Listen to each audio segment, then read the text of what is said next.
Welcome to a new edition of the Famous Interviews with Joe Dimino. On this episode, we talk with Science Guy Len May. His expertise is human genetics and cannabis.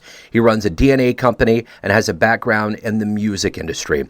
Essentially, his passion is precision medicine and how we can personalize everything. We cover this history, COVID life, and so much more in our interview. Enjoy. Thank you for taking a minute out. I'm curious, since I kind of brought COVID up, with what you do with your life, how did you survive COVID, and how did that process change you? Well, I survived COVID, first of all, by thinking that the world's going to end and, I might as well order gelato, the only place it delivered during COVID. So my daughter and I would eat gelato like every other day. Then I found myself getting puffy and said, you know what, I'm going to actually make a bunch of changes in my life to focus on my health. What are the things that I can control versus what I can't control? So I know it was, quote unquote, air quotes, illegal, but I started intensely hiking every single day, going out in nature by myself, and also cut out all sugar. I started exercising, transforming my body, my health.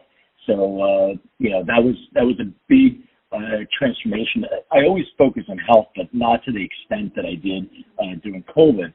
So that's one thing. The other thing is I realized things that were important in my life, not only, family and health, but what am I missing? Where am I investing my resources?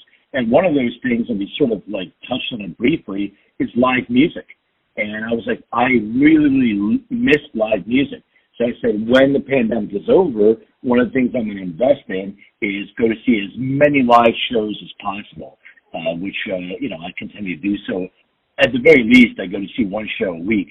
And then the third thing is business. We had to completely transition what we were doing in our business, because one of the things we were doing my decision was in late 2019, they were going to start focusing a lot on resellers. So working with business partners that can resell our products. And what happened was, because we put all our eggs in that basket, those resellers, weren't operating because they couldn't, during COVID. So we had to really take control over our own destiny and reconfigure the way Endocanna Health works and make it more of a precision medicine company with digital health, and really focusing on a way that we can give people a view into their genetic predispositions, and then focusing on what we sort of refer to as hyper-personalization, really true precision therapeutics. And so that was, stressful in the beginning because we have to run a business. I had some challenges with employees, all that kind of stuff. So it's being able to find a way how to transition. And then the last part of that is focus on my mental health. So start with my meditation practice and really focus on that. As I already said, my physical health and my mental health, and those things happen, I think help me get through this fairly well. Well, I think you're going to make musicians very happy by saying that you're going to go see more, and I think they feel that there's people that are going out and paying attention and doing things more than they ever were before. And I think that's kind of a general clarion call for the planet. I think everybody's getting out and doing more and realizing the community is pretty essential.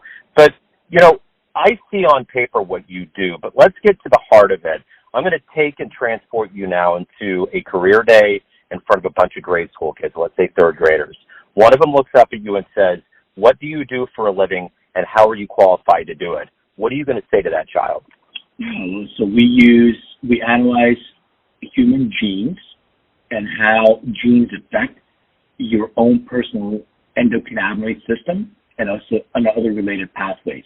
So you can have a very focused and personalized experience with your phytocannabinoids and your own endocannabinoid system. So basically, what we do is precision medicine and precision therapeutics using DNA.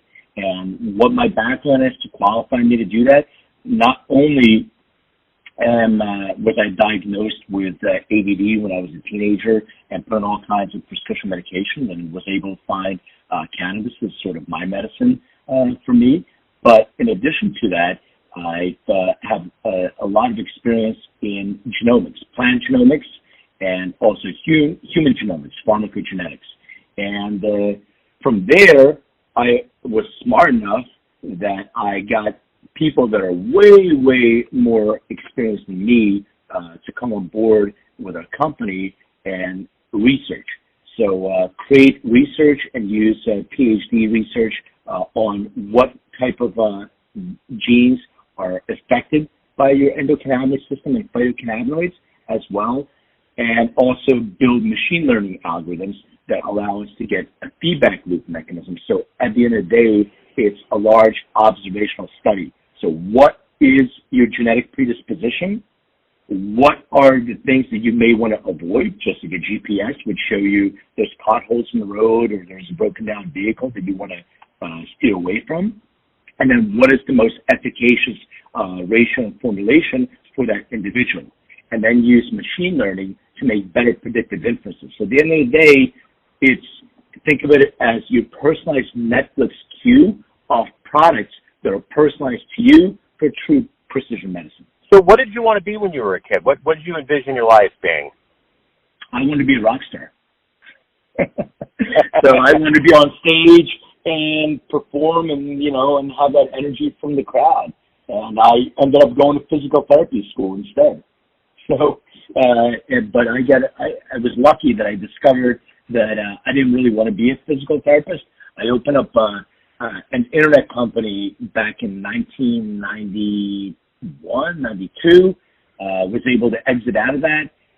But, my passion has always been two things, cannabis and music. And I always wanted to figure out a way how I can merge those two together.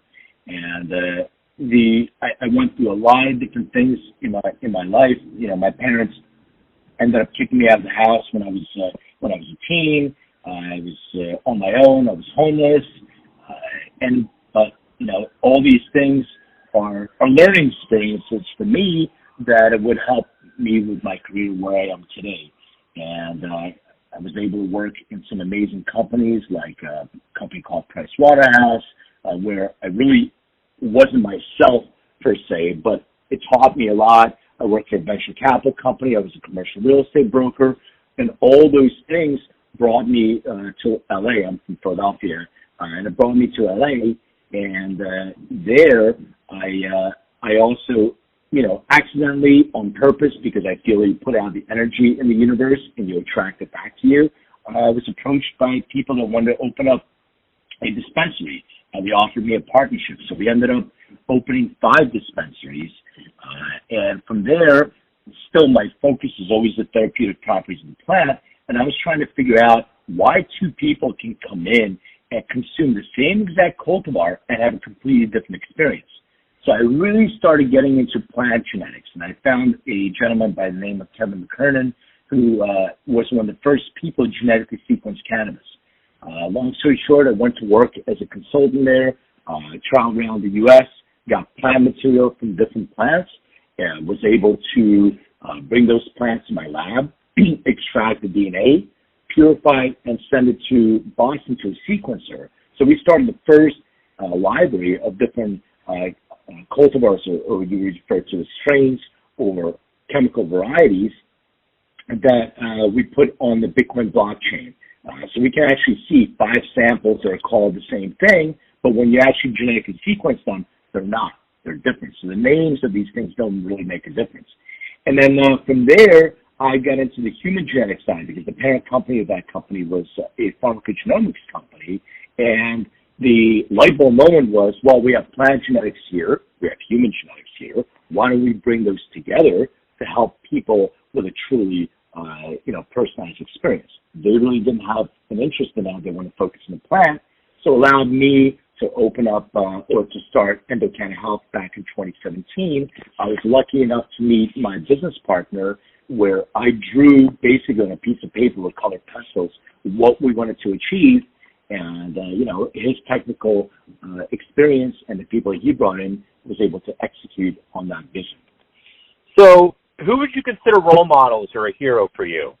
So there's multiple heroes. I have, Howard Stern. I would have Sir Richard Branson. I have Steve Jobs. Also have, some of the pioneers like Dr. Raphael Mechoulam, who discovered the endocannabinoid system. There's a lot of different pioneers whose shoulders I stand on.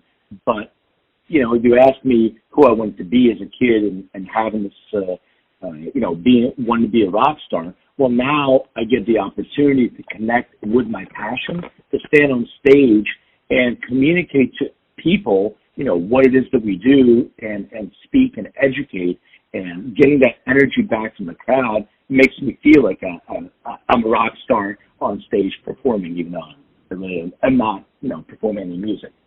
If you can meet one person alive on the planet right now, who would you love to meet?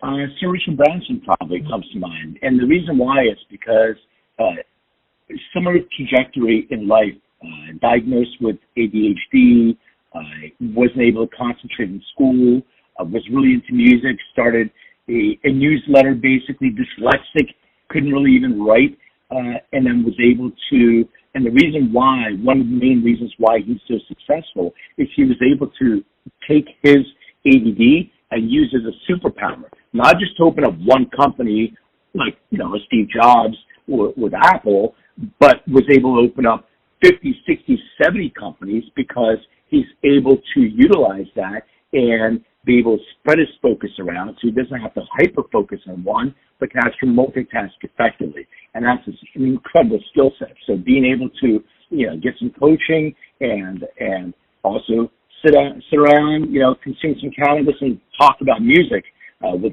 what he did with Virgin, I really think that's it's an incredible, personal story. If you have a dream tonight, you run into the younger version of yourself, say around your 20s, and you could give that version a piece of advice based on what you've learned in your life, what would you tell that younger version? Don't be so hard on yourself. Your passion doesn't have to necessarily come out when you're a kid or a teen. Sometimes we don't know that we want to be a guitar player and, practice for 20 hours a day.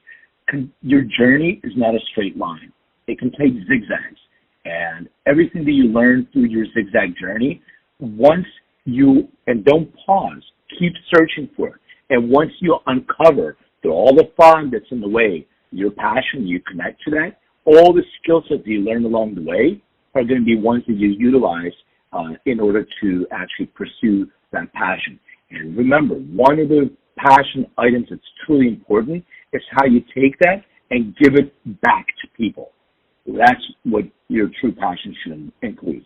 So, now that the world's kind of waking up and we're getting in a different place, let's say we have a conversation, 5 years from now. What are you going to look forward to seeing happen? Are you kind of fast tracking some things, moving a little faster than you used to? 100%. I mean, my goal, I had a dream years ago to have these clinics. And one of the things that I'm not a fan of big pharma and general traditional medicine or pharmaceutical medicine. My grandfather years ago had a stroke, and he passed away, and then he continued to have multiple strokes. And I never will forget my grandmother taking 2 bags of pills. And every other day, every week, there were the doctors, and there's an interaction between this one and that one. So I really, shied away from, pharmaceutical medicine. So my vision was always to have a clinic somewhere you can go in, and I will be treated personally. So with my own genetics, with my own, my own blood work, everything is specific, my own biometrics. And what is my own personalized wellness plan that's created for me that actually can be measured through biometric feedback, etc., that I know that this is working for me.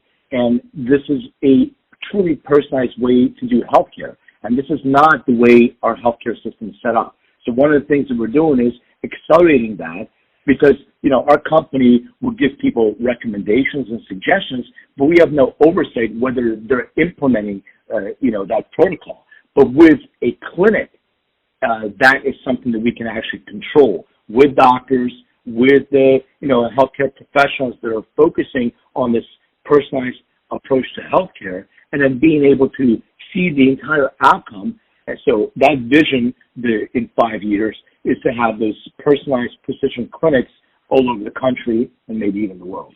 So if anyone wants to learn more about you, what you do, and to get involved, where's the best place on the web for them to go? Yeah, so our website is EndoDNA, ENDODNA, endodna.com. I'm Len May, LenMay. You can find me on all social platforms. I sometimes go by Len May DNA, like on Twitter, for instance.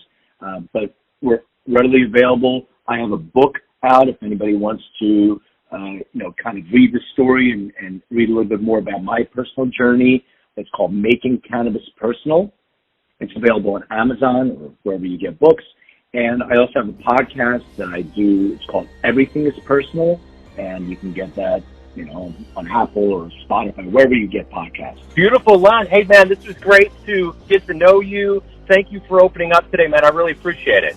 Thank you, brother. I really appreciate it as well. Thank you for giving me the opportunity. Thanks for tuning in to another famous interview with Joe Dimino, where we cover the world of art, science, literature, and music around the globe. If you want to hear more interviews, visit the Famous Interviews with Joe Dimino channel on YouTube. Thanks again for listening, and until next time.